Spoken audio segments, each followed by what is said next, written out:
All right, so an introvert walks into a bar and, oh wait, that's not right, is it? Hey, if a large party looks as daunting to you as an overdue trip to the dentist, you're not alone. In fact, you might be one of the estimated 30% of the population that's introverted. So introverts, today's Wellcast is for you. We've got a 5-step method for getting you through and even enjoying large parties. But first, we're going to explain to you a little bit of the science behind why that knot of people at the chips and dip is stressing you out so much. Most introverts echo Greta Garbo's famous statement, "I never said I want to be alone. I only said I want to be left alone." Introverts don't dislike social interactions. They just prefer to be with a small group of friends. Research shows that from a very young age, introverts react to things in a very different way than extroverts do. Take this 1989 Harvard study. A researcher named Jerome Kagan gathered 500 4-month-old infants and subjected them to a series of unfamiliar situations, such as a balloon popping and the smell of rubbing alcohol.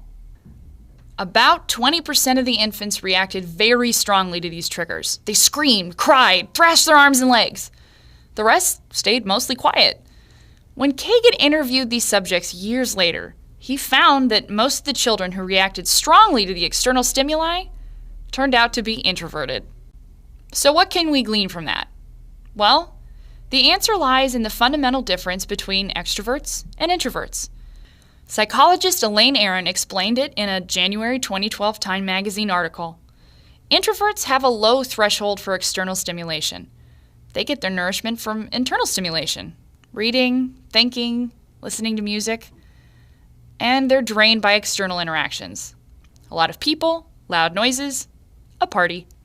On the other hand, extroverts feed off of these types of situations, and they grow unhappy without them. Because introverts are in the minority, in fact, it's less than a third of the population, they're forced to live in an extrovert's world. They have to go to big parties and make small talk.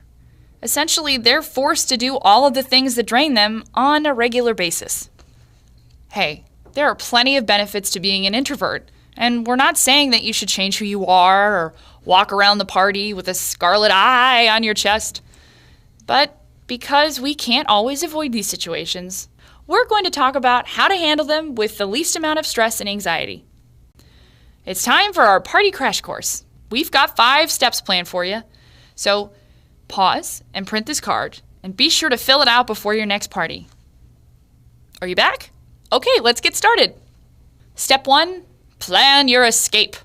Okay, hey, calm down. We're not saying that you're necessarily even going to need it. But just having a tailor-made excuse for leaving in your back pocket will keep your anxiety down.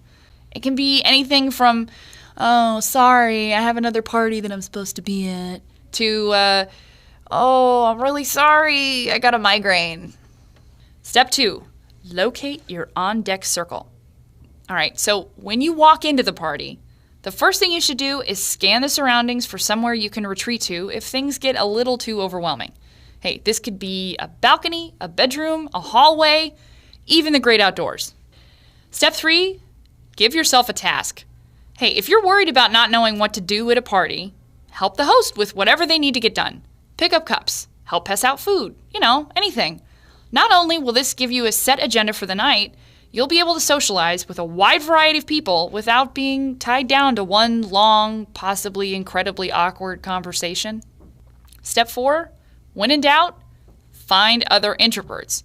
Look for a small cluster of people and attach yourself to them. Odds are you'll have a lot more in common with them and a lot more to talk about.